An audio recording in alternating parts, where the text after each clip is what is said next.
번째 시장 실패의 원인 외부 효과를 보도록 할 겁니다.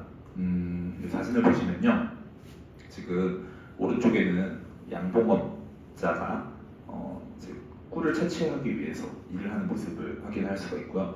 왼쪽은 과수원의 사과나무입니다.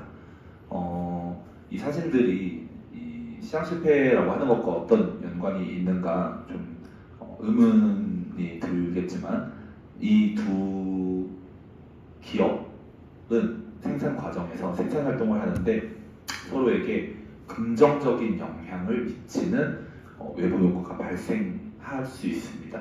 네, 어떤 얘기냐면요. 자, 다음 넘겨주세요. 지금 보시면 꿀벌이 이제 그 꽃에서 꽃가루를 이렇게 채취하면서 이꽃 저꽃을 돌아다니는 그 과정에서 사과나무의 그 수술을 도와주는 역할을 한다라고 이제 설명을 합니다. 그것이 자, 의도하지 않게 그냥 과수원 인근에 양봉장이 있었을 뿐인데, 양봉자가 양봉업을 하는 이유는 당연히 과수원 주인의 어떤 많은 사과 생산을 돕기 위한 목적이 아니라 본인의 이익을 추구하기 위해서 양봉업을 하는 거겠죠. 그런데 아무런 의도 없이 그냥 양봉장의 꿀벌이 지금 과수원 주인에게 이익을 가져다주고 있는 상황이 발생한 겁니다. 근데 그럼 그냥 좋은 거 아닌가요? 라고 생각할 수 있지만, 그것이 사회 전체, 사회 구성원이 원하는 수준만큼 양봉업자가 꿀을 생산하고 있지 않기 때문에, 그래서 비효율적 자원 배분이라고 이야기를 합니다. 그러니까 자율방임주의 사상에 따르면 시장에서 사람들이 원하는 만큼 생산이 되고 원하는 만큼 소비가 될 거다. 그게 곧 효율적인 자원 배분이다 라고 설명을 했지만, 사람들은 많이 원하고 있지만 그것이 그 많이 원하는 수준만큼 생산되지 않는 상황, 그것 자체를 지금 비효율적 자원 배분이 발생했다, 이렇게 설명을 합니다. 그게 외부 효과이고요. 외부 효과라고 하는 건 자, 생산 측면에서 발생하기도 하고요.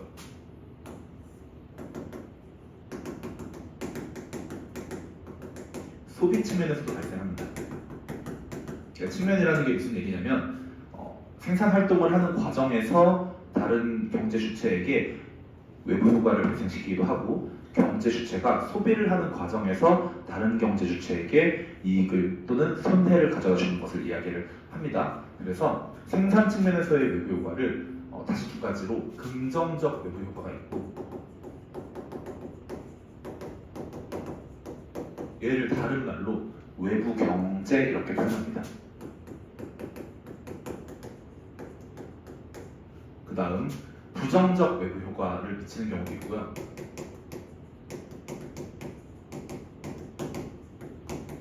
얘는 다른 말로 외부 불경제라고 이야기합니다.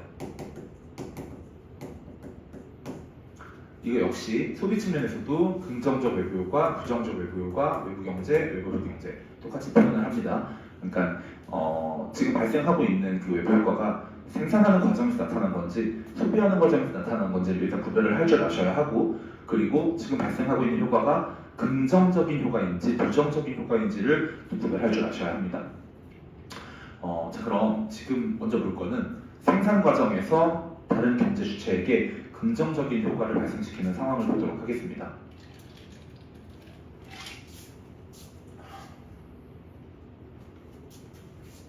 자, 여기 적혀 있는 걸 보시면 의도하지 않게 양봉업자가 의도하지 않게 제3자에게 이익을 주는 상황입니다. 아까 상황을 설명을 했습니다. 자, 이익을 주고도 과수원 주인은 양봉업자에게 아무런 대가를 지불하지 않습니다. 지불할 이유도 없고요. 두 경제 주체 간에 어떤 계약이 있었던 것이 아닙니다. 그냥 의도치 않게 과수원 인근에 양봉장이 있었을 뿐인데 이익을 가져다 주죠. 자, 시장 경제의 원리에 따르면 이익이 발생되면 뭔가 혜택, 편익을 누리게 되면 그에 상응하는 비용을 지불해야 마땅하다. 이것이 효율적인 자원 배분이다 라고 설명을 합니다. 그런데 지금 그렇지 못한 상황인 거죠. 이익을 가져다 주고도 아무런 대가나 보상이 발생하지 않으니까 사회에는 필요한 것은, 사람들이 많이 생산되길 원하는 것은 늘 적게 생산된다. 그러한 상황을 지금 시장 실패다라고 설명을 하는 겁니다. 좀 더 이야기를 하면요. 자, 지금 여기 뉴스 기사 타이틀이 하나 있는데 이렇게 쓰여 있습니다. 꿀벌 대신 드론이 사과 인공수분 시범 사업 한창. 작년 뉴스 제목인데요. 양봉장이 많이 사라지고 있다고 합니다. 그렇기 때문에 아까 이야기했던 것처럼 사과의 수분을 도와줄 꿀벌들이 많이 없어서 과수원 인근에 많이 존재하지 않아서 지금 그것을 비용을 지불해서 인공수분을 해주는 드론을 막 도입하고 있다. 뭐 이런 내용의 기사입니다. 자, 여기서 확인할 수가 있듯이 과수원 주인은요, 사과의 생산성을 높이기 위해서 필요하다면 비용을 지불하고 어떤 비용을 발생해서 사과의 생산을 생산하기 위한 과정에 그런 비용을 투입해야 마땅히 사과를 원하는 만큼 잘 수확할 수 있는 건데, 지금 그 비용을 지불해야 하는 역할을 대신해서 양봉업자가 의도치 않게 도움을 주는 상황인 거죠. 자, 이걸 우리가 비용적 생산 과정이니까 비용적 관점에서 한번 분석을 할 수가 있습니다. 여기 보시면 양봉업자는 철저하게 이건 양봉업자의 관점에서 생각을 하셔야 됩니다. 양봉업자가 꿀벌을 생산하는데 필요한 비용이 있습니다. 이것을 양봉업자의 사적 비용이라고 표현을 합니다. 그래서 사적 비용으로 100만 원이 발생한다. 양봉장을 뭐 운영하고 이제 꿀벌들을 키우기 위해서 발생하는 비용이라고 생각을 하시면 될 것 같아요. 그런데 이 사적 비용은요, 양봉업자의 관점에서 양봉업자는 사회의 일원이기 때문에 이 100만 원이 그대로 사회적 비용이라고 하는 보다 포괄적인 그 비용의 범주 안에 포함되는 겁니다. 여기 쓰여 있는 100만 원이 양봉업자가 양봉업을 하기 위해 지출하는 100만 원이라고 생각하시면 됩니다. 자, 그런데 외부 효과가 발생해서 어떤 일이 벌어지느냐? 양봉업자가 과수원 주인이 드론을 구입해야 하는 비용만큼을 감소시켜주는 효과를 낸 거죠. 그래서 사회적 비용이 어느 일정 금액만큼 마이너스로 감소하게 되는 결과가 나타납니다.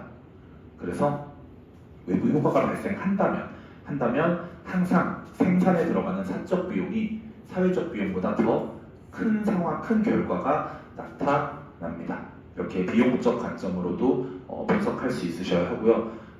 이러한 결과, 그러니까 시장 실패를 설명하는 그 과정에서 이렇게 표현을 합니다. 자, 사회적 최적 수준.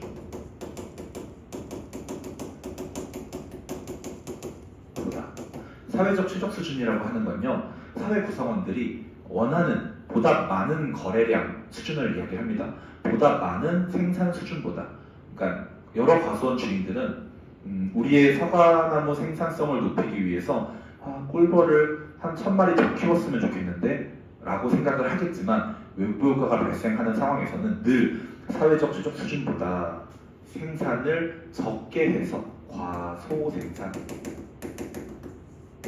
사회가 원하는 수준만큼 생산이 발생하지 않아서, 생산이 이루어지지 않아서 시장 실패다, 이렇게 설명하면 됩니다.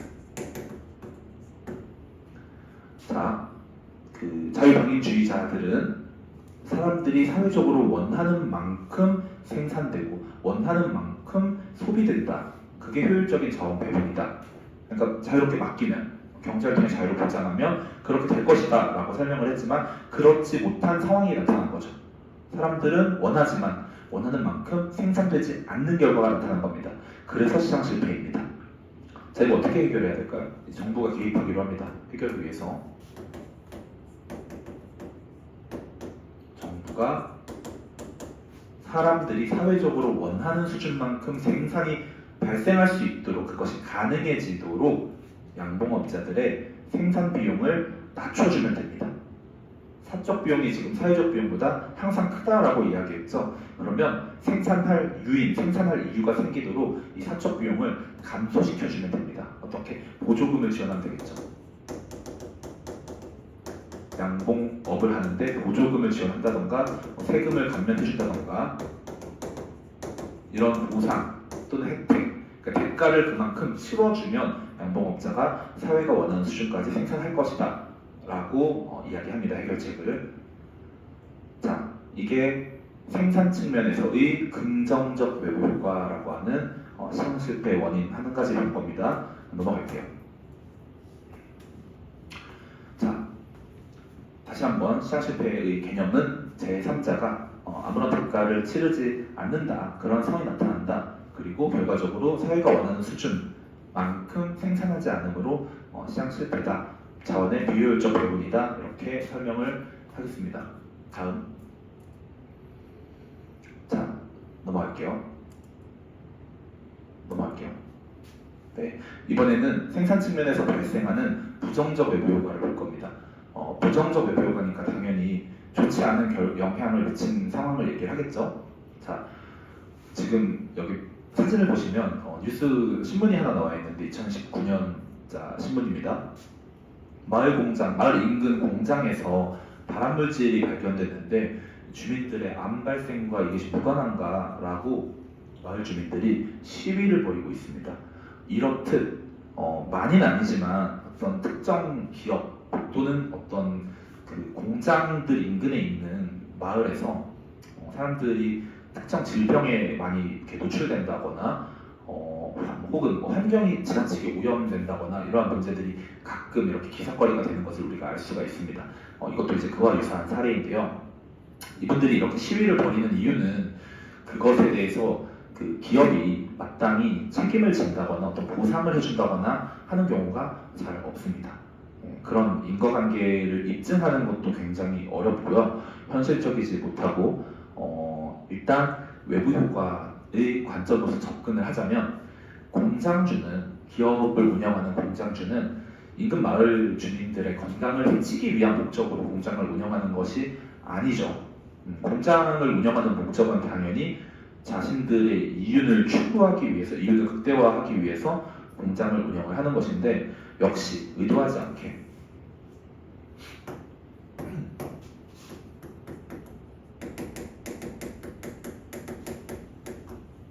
제3자에게 손해를 발생시킵니다. 근데 그럼에도 불구하고 어떠한 보상이나 대가를 요구하지 않습니다. 또는 공장주가 마을 주민에게 대가를 치르지 않습니다. 이러한 상황을 부정적 외부 효과가 발생했다라고 설명을 합니다. 자, 항상 우리 사회에 좋은 것은 적어서 시장 실패, 나쁜 것은 많아서 시장 실패라고 설명을 하는 겁니다. 자, 예를 또 역시 비용적 관점에서 접근을 하자면 예를 들어서 자동차 공장에서 자동차를 생산하는데 100만 원의 세척 비용이 들어간다고 합시다.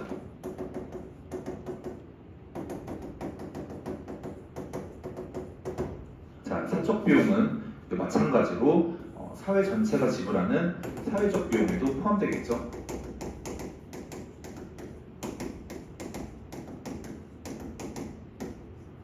그런데 인근 마을 주민들에게 손해가 발생한다. 예를 들어서 극심한 질병을 얻게 되었다. 여러 마을 사람들이. 그러면 병원비가 발생하죠.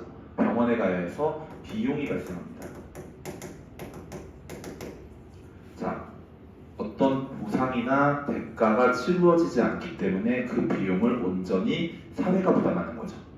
마을 주민들이 직접 부담을 하게 됩니다. 그러면 외부 효과가 발생하면 사회적 비용이 100만 원보다 더 커지는 상황이 나타나게 됩니다. 아까 긍정적 외부 효과랑은 반대로 자동차 생산의 사적 비용보다 사회적 비용이 항상 크게 나타나는 결과를 우리가 확인할 수 있습니다. 그래서 마을 주민들의 입장에서는 자동차 생산량을 좀 줄였으면 좋겠는데 사회가 원하는 수준은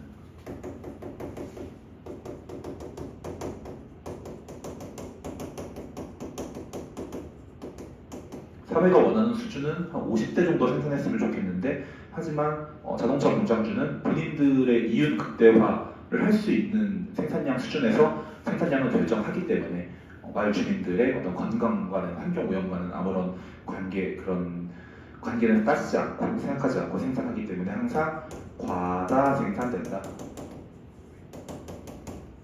그래서 시장 실패다.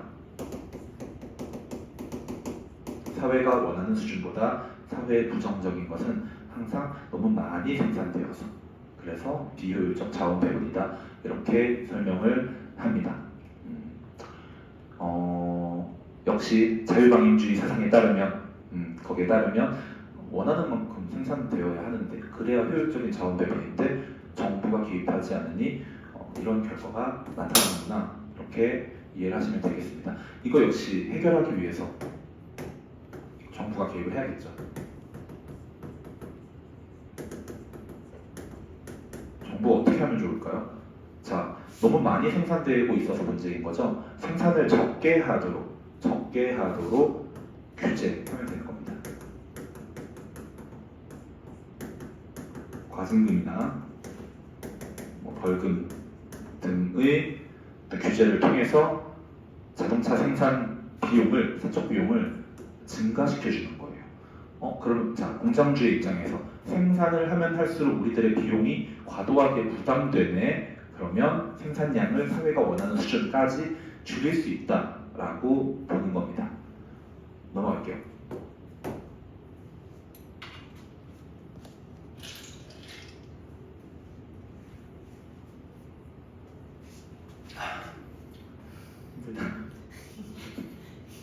자, 소비 측면에서의 이제 시장 외부 효과를 보도록 하겠습니다. 먼저 좋은 겁니다. 좋은 거, 긍정적 외부 효과. 우리 사회에 늘 좋은 건 적어서 시장 실패다. 좋은 건 적어서 시장 실패다. 자, 선생님이 그 본가에 가면 용인에 가면 마당이 이렇게 넓어요.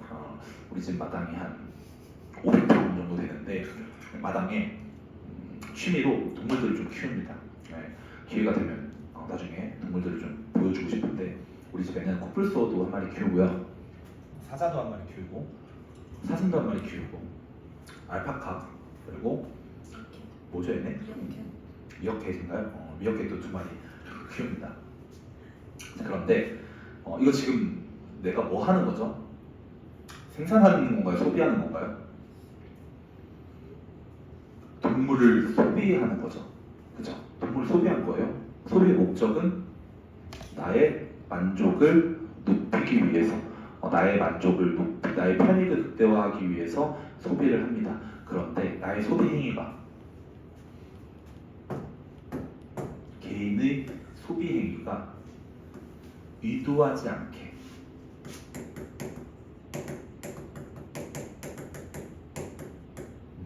우리 집 앞을 지나는 은찬이에게,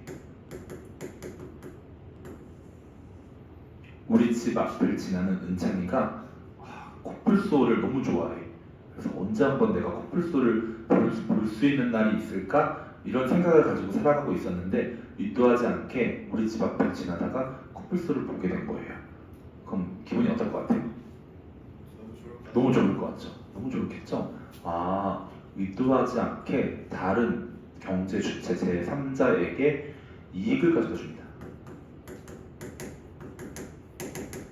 그럼에도 불구하고 은찬이에게 어떠한 대가, 요구를 바라지 않고요. 은찬이도 어떠한 보상을 하지 않습니다. 우리 집 앞에 지난다고 해서 코뿔소를 보게 해주셔서 감사합니다 이러고 5만 원을 우체통에 넣고 가진 않겠죠. 내가 집 앞을 지키면서 우리 집 앞을 지나다니면서 우리 집 코뿔소를 구경하고 지나가는 사람들에게 돈을 내라고 할 수도 없죠. 그래서 자, 사회에 좋은 건 항상 적게 생산되고 적게 소비되어 시장 실패다 이렇게 이야기를 했는데요. 마찬가지입니다. 사회적으로는, 그러니까 은찬이는 이런 생각을 한다라는 겁니다. 나는 코뿔소도 좋지만 기린도 한 마리를 키웠으면 좋겠는데 뭔가 더 많이 소비되길 바라는 겁니다. 하지만 집주인인 나는 소비의 목적은 나의 편익을 극대화시키는 거기 때문에 사회가 원하는 수준까지는 소비할 의향이 없습니다. 그래서 사회가 원하는 수준보다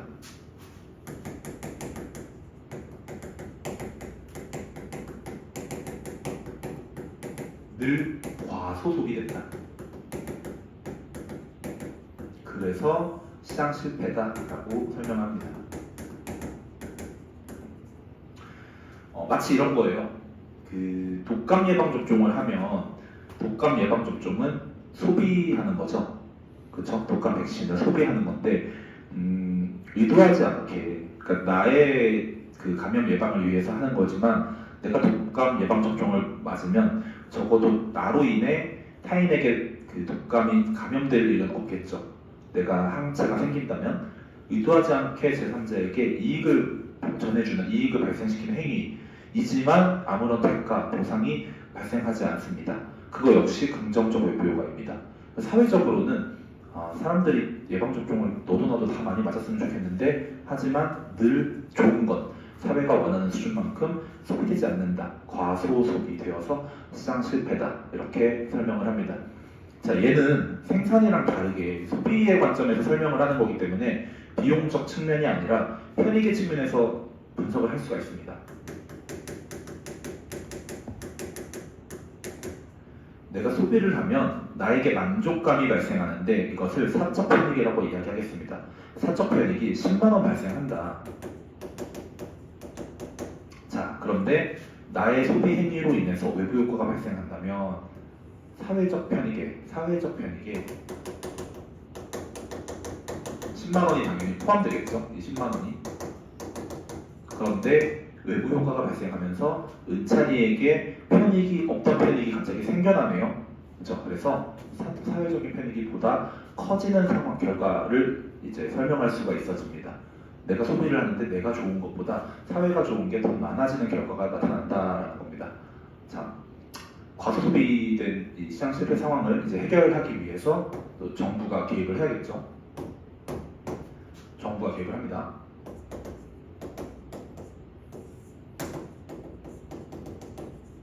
방법은 간단해요. 사적 편익을 증가시켜주면 됩니다. 사적 편익을 증가시켜서 소비를 하게끔 만들면 됩니다. 사적 편익을 증가시키기 위해선 편익을 증가시키기 위해선 비용을 감소시켜주면 되는 겁니다.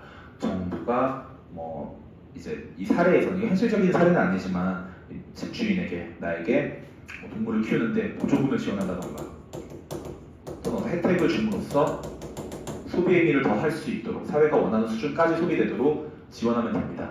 또는 이제 독감 예방 접종 같은 경우에 정부가 비용을 부담해주는 그러한 형태로서 소비 행위를 촉진시킬 수가 있겠죠. 내가 비용이 감소한다면 그만큼 나에게 편익은 증가되는 결과로 이어지니까 정부의 해결책이 이렇게 나타난다라는 것까지 정리하겠습니다. 넘어갈게요. 마지막입니다. 외부 효과. 자, 소비 측면의 외부 효과, 부정적 외부 효과입니다. 지금 그 뉴스 기사를 또 하나 가지고 왔는데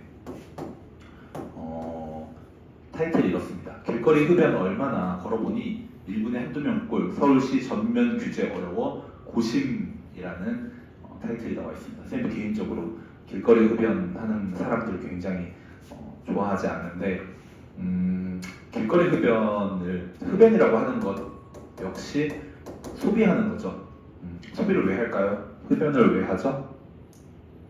좋아서 하겠죠. 편익을 증진시키기 위해서 사적 편익의 증진을 위해서 할 겁니다. 흡연을 합니다. 특히 이제 길거리 흡연을 하는 상황을 가정해 볼게요. 어떤 경제 주체의 소비 행위가 의도하지 않게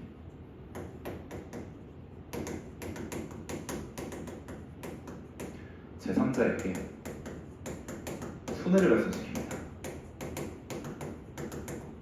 예를 들어서 이 길거리 흡연하는 사람 뒤로 누군가 걸어가고 있는데 그 사람이 길거리 흡연으로 인해서 질병에 걸린다. 인근 지나가는 행인에게 질병을 유발했다라는 상황을 가정하면 이거 역시 부정적 외부 효과가 발생한 겁니다. 나쁜 건 늘 많다고 했죠. 그래서 시장 실패죠. 사람들은 적게 소비되길 원할 겁니다. 좀 길에서 흡연을 적게 했으면 좋겠는데 안 했으면 좋겠는데 근데 항상 그 수준보다 많이 소비되기 때문에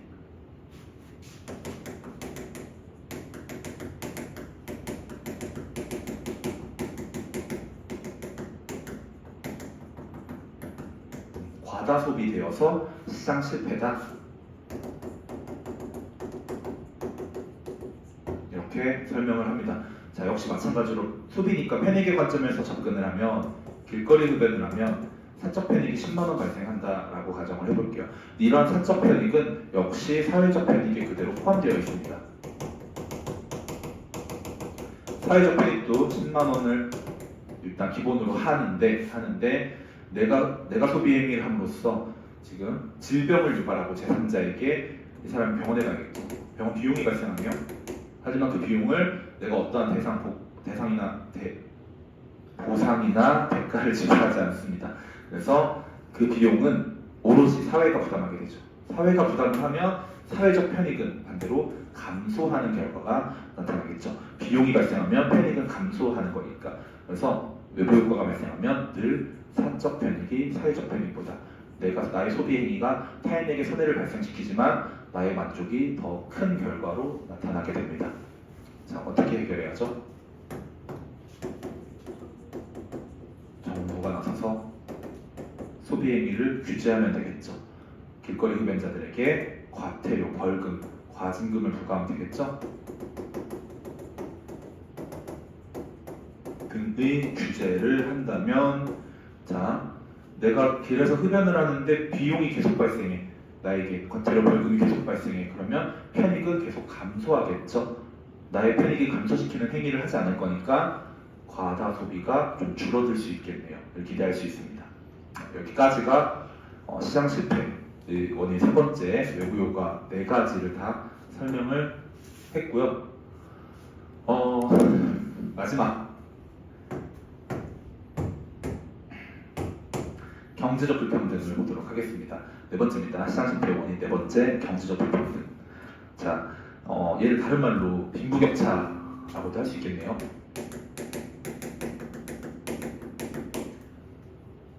자본주의 사회에서는 항상 그냥 필연적으로 따라오는 그 경제 문제라고 생각하시면 될 것 같아요. 자본이 중심이 되어서 시장 경제가 작동하는 그 원리 안에서는 보다 많은 자본을 가지고 있는 기업 또는 소비자들이 보다 많은 부를 축적하기에 유리하고 그렇지 않은 사람, 빈곤한 사람들은 계속해서 빈곤을 낳기 때문에 필연적으로 빈부격차는 발생할 수밖에 없는 그러한 경제 원리가 자본주의 체제입니다. 그래서 이제 그걸 해결하기 위한 노력을 끊임없이 정부 또는 개인들이 하는 거죠. 그런 맥락에서 이게 지금 6월 모의고사로 출제되었던 문제예요. 1학년. 이 문제는 도시와 농어촌 간의 지역 격차를 보여주기 위한 문제인데요. 선생님이 굳이 이제 이런 도표를 해석하는 조금 어려운 문제를 가지고 이제 이걸 경제적 불평등을 설명하기 위해서 가지고 온 이유는 여러분들이 앞으로 사회 과목을 공부할 때 특히 이러한 그 도표에 제시된 내용을 명확하게 좀 이해하고 추론할 수 있는 능력을 기르셔야 앞으로 그 2학년, 3학년 때 사회탐구 과목을 공부하실 때 큰 어려움이 없을 거라고 생각을 해서 미리 좀 연습을 해보고자 가지고 왔습니다. 좀 확대. 네. 자, 표는 각국의 문화예술 공연 관람 현황 조사에서 지난 1년 동안 관람한 문화예술 공연은 무엇입니까? 라는 항목에 대해서 응답한 결과입니다. 그래서 크게는 2018년에 그 도시와 농어촌으로 구분을 하여서 영화, 뮤지컬, 전시회, 기타에 응답한 사람들의 수가 아니라 비율을 제시했고요. 그걸 이제 2023년에 한 번 더 한 거죠. 그런데 2018년에 도시와 농어촌의 인구수는 같고 라는 단서가 있습니다. 2018년에 도시와 농어촌의 인구수가 같다라고 알려주고 있네요. 그 말은 2018년의 전체 인구수는 우리가 알 수 없지만 도시 인구가 10,000명이라면 농어촌 인구도 10,000명일 것이다 라고 하는 설명을 해주는 거죠. 또는 1,000명이라면 1,000명이다 라는 거죠. 자, 마찬가지로 2023년에도 도시와 농어촌의 인구수가 같은 맥락으로 설명을 하고 있습니다. 그리고 이제 보기를 보도록 하겠습니다. 기억, 전시회에 응답한 관람자 비율은 전시회를 볼게요. 전시회에 응답한 관람자 비율은 2018년에 비해 2023년에 증가하였다. 11.2%에서 12.1%로 4.6%에서 5.1%로 증가했네요. 그쵸? 이거 비율을 물어봤습니다. 지금 비율이 증가했네요. 기억은 그렇게 어려운 곡은 아닙니다. 니은 보도록 할게요. 농어촌 지역에서 뮤지컬에 응답한 관람자 수는 농어촌 지역만 보시면 되겠네요. 농어촌 지역에서 뮤지컬에 응답한 관람자 수는 자 여기 3.5%에서 4.6%로 변동했네요. 그렇죠? 그런데 뭘 물어보고 있냐? 관람자 수를 물어보고 있습니다. 수가 증가했나요? 이렇게 물어보고 있습니다. 증가했을까요? 이거 증가했다라고 말할 수가 없습니다. 지금 문제 어디에도 2018년과 2023년의 전체 크기에 대한 단서가 없습니다. 얘가 10,000명인지 얘가 5,000명인지 아니면 얘가 10,000명인지 얘가 10,000명인지 얘가 20,000명인지 얘가 5,000명인지 모르기 때문에 우리가 집단의 그 크기를 모르는 상황에서 비율만 가지고서 그 숫자를 비교할 수는 없습니다. 그래서 알 수 없으니 맞습니다. 알 수 없다. 증가했는지 감소했는지 비율이 늘어난 건 맞지만 그 수가 늘어났다라고까지는 우리가 추론할 수 없다는 결론을 내셔야 합니다. 그 다음 2023년에 기타에 응답한 도시 지역의 관람자 수에 비해 2023년에 기타에 응답한 도시 지역의 관람자 수에 비해 영화에 응답한 농어촌 지역의 관람자 수가 더 많다. 보시면 기타는 30% 그리고 농어촌에서 영화에 응답한 응답자는 58.5%로 나타납니다.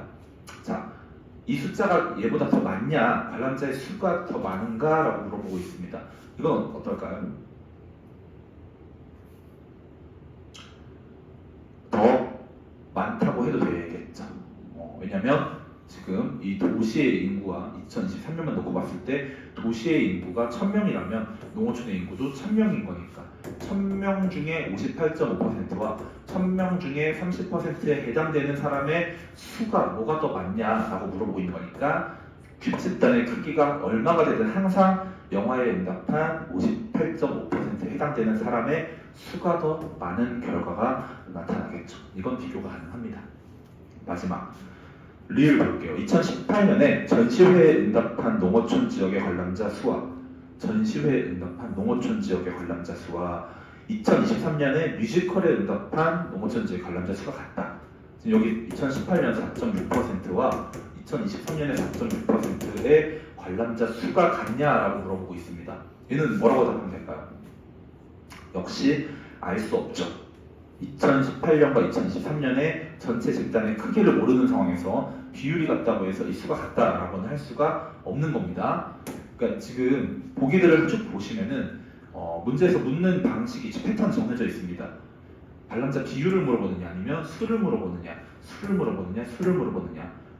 이 같은 집단의 크기 내에서 같은 동일한 집단 내에서는 비율만 가지고 그 수 비교가 가능하지만 이질적인 집단의 크기를 모르는 상황에서 단순히 비율만 가지고 그 크기를 크다 작다라고는 할 수가 없다라는 결론을 도출하시면 됩니다.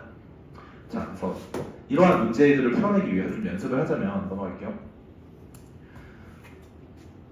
자, 비율을 이렇게 찾을 줄 아셔야 하는데 홍주고등학교 학생들의 교복 착용 비율을 저희들이 내가 직접 조사한 건 아니고 그냥 임의로 막 써봤습니다. 임의로 막 써봤는데 보시면 동일 집단을 체크를 하셔야 돼요. 여학생 집단 전체를 100%로 했을 때 착용하는 학생이 60%, 미착용 학생 40%, 남학생 집단은 착용하는 학생 50%, 착용하지 않는 학생 50%, 반반, 착용 또는 미착용에 해당이 되겠죠. 그래서 이렇게 질문한다면 홍주고 학생의 90%는 교복을 착용하지 않는다. O일까요? X일까요? 이거 단순하게 40, 50 더해서 90% 착용하지 않네 이렇게 해버리시면 안 된다라는 겁니다. 홍주고등학교 학생의 90%는 교복을 착용하지 않는다의 의미는 마치 100명 중에 90명이 교복을 착용하지 않는 거죠. 그렇죠? 근데 지금 보면 각각 집단에서 40%, 50%인 거지 이걸 단순히 비율의 평균만 내도 45%인데 이 집단의 크기에 대한 정보도 없는 상황에서 이것만 두고서 착용하지 않는다라고 할 수가 없죠. 그래서 틀린 편지가 되는 겁니다. 그 다음 동일 집단 내에서의 질문을 이렇게 할 수 있습니다. 여학생의 교복 착용률이 교복 착용 비율이 미착용률보다 높다. 미착용 비율보다 높다. 어떤가요? 여학생의 교복 착용률이 미착용률보다 높다. 높네요. 그죠? 비율의 크기를 지금 물어보고 있죠. 비율이 항상 60%일 테니까 여학생 집단이 1000명이든 10,000명이든 항상 60%인 거니까 높습니다. 자, 여학생은 교복을 착용하는 학생이 교복을 착용하지 않는 학생보다 많다. 이건 어떨까요? 항상 많습니다. 예, 여학생 집단 마찬가지로 크기가 100명이든 1000명이든 10,000명이든 비율이 높기 때문에 그 수가 더 많다라고 이야기할 수가 있습니다.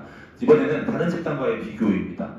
자, 여학생이 남학생보다 교복 착용률이 높다. 어떨까요?